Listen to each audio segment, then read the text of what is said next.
A question I get so regularly is, how do I avoid scope creep? My name is Mark Wickersham, author of a number of books on value pricing. In this video, we're going to go deep onto how do you deal with scope creep.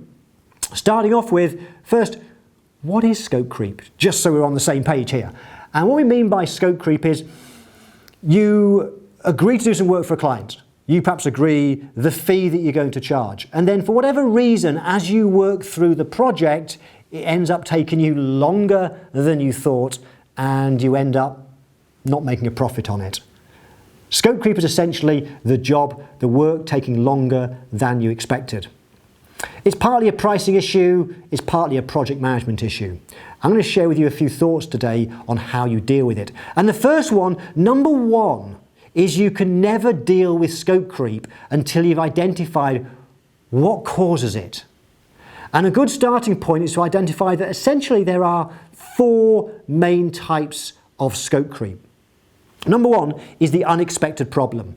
The unexpected problem arises because when you first scoped out the project to give the price, you perhaps didn't ask the right questions. You forgot to ask about a few things which then have cropped up unexpectedly, the work will take longer and you'll make a loss. So there's the unexpected problems. Another type is the unfulfilled promise. This is where perhaps you did scope it out, but the client misinformed you. Perhaps they lied, or they haven't delivered on what they promised that they would do. The third type is project extensions. And what I mean by that is that it's not your fault. You couldn't have seen it when you scoped it out. It's not the client's fault. They didn't lie to you. It's just something's changed.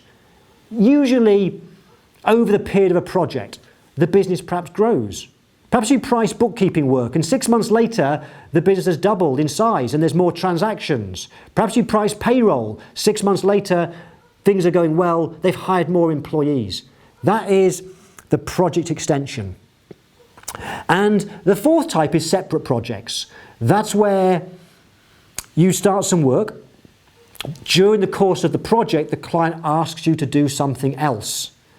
And very often, because we hate to say no to clients and we want to do the best for them, we just go ahead and do what they ask for. But really, if we think about it, it was a separate project and should have been priced.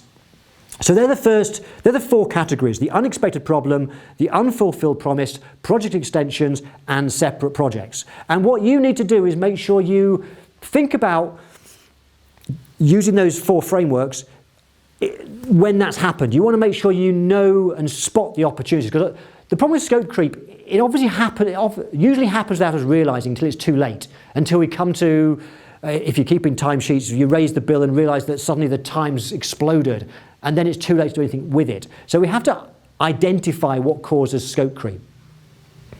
Now, the next thing we have to do is make sure that we have to make sure we deal with it at the front end, the pricing end. We have to become better at scoping the work out and communicating in our fixed price agreement.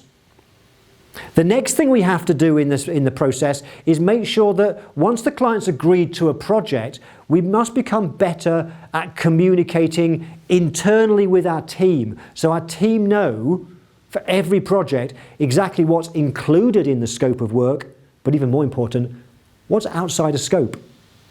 And then thirdly, we need to figure out when scope creep arises, what are we going to say to the client?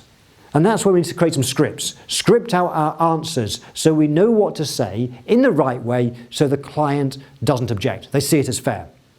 So that's my thoughts on how to deal with scope creep. If you want more help from me, then somewhere below this video you'll find some links to some other free resources. Go and grab those. And if you enjoyed this video, please let me know by hitting that thumbs up button and sharing it if you want as well. Thank you so much. Bye for now.